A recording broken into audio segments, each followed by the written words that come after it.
ఏపీలో ఇప్పటికే land titling act పై వివాదం నడుస్తున్న వేళ మరో భూ వివాదం కేసులో మంత్రి బొత్స సత్యనారాయణ కొడుకు సందీప్ పేరు వెలుగు చూసింది.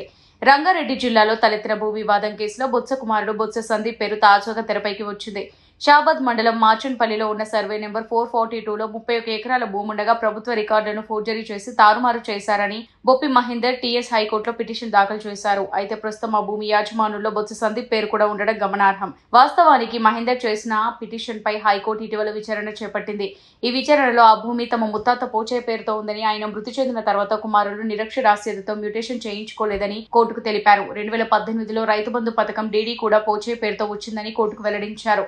ఇదే సమయంలో మ్యూటేషన్ కోసం రెవెన్యూ అధికారులను ఆశ్రయించగా సివిల్ కోర్టు నుంచి వారసత్వ ధృవీకరణ పత్రం తీసుకురావాల్సిందిగా సూచించారు. వారసుల్లో ఒకరు భాగం కోసం సివిల్ కోర్టును ఆశ్రయించారు. దీంతో సర్వే నెంబర్ 442లోని 15 ఎకరాల భూమి చేగూరి రమేష్ పేరుతో ఉన్నట్టు తెలిసిందే. అతను ఆ పొలాన్ని సయ్యద్ రహీముద్దీన్, సయ్యద్ ఇంతియాజుద్దీన్లకు అమ్మగా వారు వేరొకరికి విక్రయించారు. అలా కొన్న వారిలో బొత్స సందీప్ పేరు కూడా ఉంది. ఈ కేసులో వాదనలు విన్న న్యాయమూర్తి పోలీసు వివరణ కోరుతూ విచారణను జూన్ 5కు వాయిదా వేశారు.